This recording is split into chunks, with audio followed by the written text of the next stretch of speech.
Welcome everybody joining us today. My name is Olga Tamanova, the Ukraine's Media Center. The 10th year of the war and 695th day since the aggressor invaded this country. I would like to thank dearly all the representatives of the world media about the Ukraine's heroic resistance. A brief take on what is going to happen today.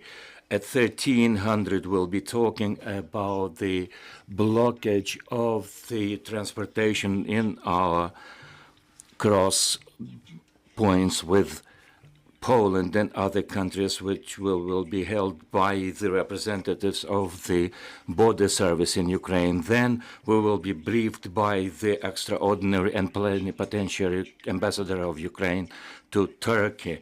At 14 o'clock, Mr. Kurkov will be delivering his presentation of his diary of war.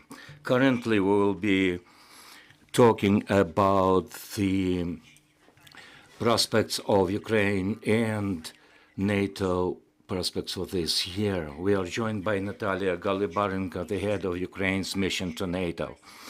Ma'am, yesterday we were closely watching the proceedings of the first meeting of the Ukraine-NATO meeting. Let us talk about the conclusions of that meeting.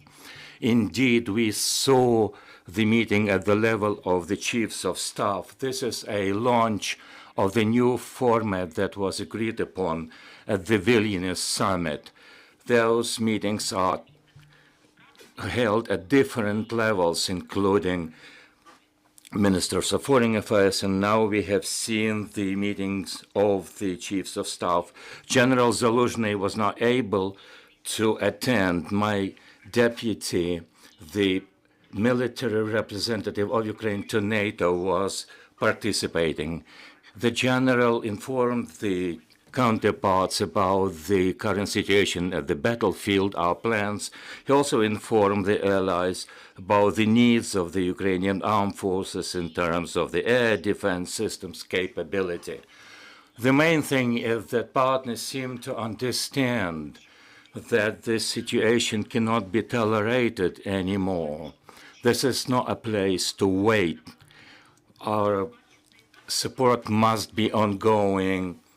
What I see is that this is part of the cooperation when the specific decisions will be placed. We are also planning the so-called Ramstein meeting, where the specific decisions will be made as far as the Ukrainian support is concerned. The meeting at the level of the ambassadors took place on the 10th of January. From what we can see, the topic was the air defense system bolstering. Were there any other conclusions after the meeting on the 10th of January? You're right. On the 10th of January, we focused on the air defense systems because the context was the 29th of December and 2nd of January missile attacks. The partners were briefed by the General Alishuk and the minister, his aides. And what we saw yesterday was the assessment of the battlefield situation and what the needs are in the specific areas of the front line. The format is that our counterparts were represented by the chiefs of general staffs, and for the presidents to agree on the former format, we must start with the specific agreements. This was why this meeting was so important. Am I understanding that correctly, that conditionally speaking, we have declared what the needs are to make sure that in the next Ramstein meeting, the practical decisions are made? Indeed so. At the beginning of the year and the beginning of the new political season of the NATO HQ, we thought it would make sense to inform them about the general situation at the front line. What we are seeing, they say, the weary of the Ukrainian situation. Yeah, this war is protracting, but that doesn't mean that the situation will be lost and we will lose. The counterparts understand that their contribution is very important. Let us focus on the current agreements, what kind of assistance we can wait for, and what are the specific steps that will be taken and what the important decisions will be. I have mentioned the steps to be taken. The meeting of the defense secretaries in the format of Ramstein. The Ramstein format implies the specific announcement of the deliveries of weaponry. This is the place where the colleagues are open in their discussions on the delivery of the F-16 or the coalition of the capabilities plans. As a rule, these meetings are crowned by the specific decisions to be implemented by specific countries and specific steps. It takes time, you know. I would also like to talk to you about the Ukraine-NATO Interparliamentary Council activity. What are the steps there? The forward movement is that parliamentary dimension is very important. What is my take on the added value of the parliamentary activities? The MPs traditionally are very advanced and revolutionary in their proposal. They move forward, they push their government to agree on specific steps to assist Ukraine. When we talk about the NATO Parliamentary Assembly, this is the place where Russia was designated as a terror state. This is where the alliance was called upon to provide a comprehensive support for Ukraine. This is where the power of the MPs are. Their parliamentary links and acquaintances provide for the impetus in changing the government policy. The parliamentary meeting will take place on the 22nd and 30th January here in Brussels, and of course, Ukrainian delegation will participate in that. I would like to open the floor for the questions. Dear Urchenko, Ukrinform, Madam Ambassador, you mentioned that at the Ukraine-NATO meeting there was a general assessment. What is the partners' assessment? How different is this from what Ukraine sees is going on? Have we entered a dead street end?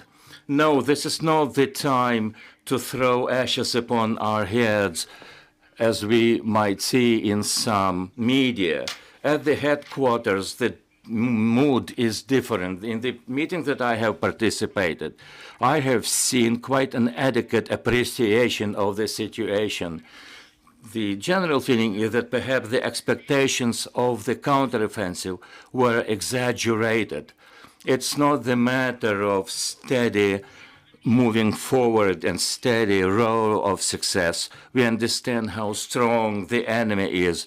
The enemy should not be underestimated. The Russians are learning their lessons, and they are taking lessons from our armed forces. So in terms of quality and quantity, they will always have upper hand. But the technological advantage, the assistance from the West to wage the war in quality terms, not in quantity terms, this is the way forward. And our partners understand this. They adequately assess the situation. We know that these will be the long-term decisions. Another clarification, we are announcing a number of our needs. We talk about formats of different coalitions and different formats. Will you tell us what is the major format where the decisions are made to meet our desires and requests. We hear that something will happen in January, in February, in March, but you see, we have such an urgent need. Such needs must be met today. All the decisions are agreed in the capital cities of the countries that are part of the Ramstein coalition. What is the added value of such meetings, formats, and coalitions? It's like putting together an Airbus. You have a lot of actors, which includes the performance of every single actor. This is what my picture is. The coalition or the Ramstein framework. This is the place where everybody is trying to add the efforts of the partners.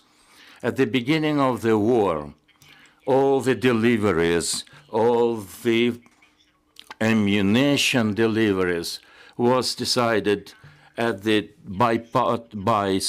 bilateral meetings. It must be added by another effort. And of course, the American side is the major donor here. After the 10th of January meeting, there were reports that NATO will deliver 1,000 more ammunition for the Patriot systems. Do we have something cleared at this meeting and when those deliveries are expected? To be honest with you, this is the first time I hear something in the ballpark of 1,000 new ammunition for Patriot systems. Such announcements could only be made by the producers of the Patriot system. It could not possibly be announced at that meeting, so I am not in a position to comment on that. I am sometimes amazed by such comments. Do we have more questions from the floor? There are no more questions. I would like to thank you, Nataliia, for the information that you have provided. Let me remind you that we were talking to Nataliia Galibarenko, the head of Ukraine's mission to NATO. Our next briefing will take place at 1300. We'll be talking about the situation at the border with Poland and other crossing points. We'll be talking about what's going on at the Ukrainian borders in general. We'll be listening to the representatives of the Ukrainian border guards. Thank you very much, and thank you for the Defense Forces of Ukraine, and glory to Ukraine.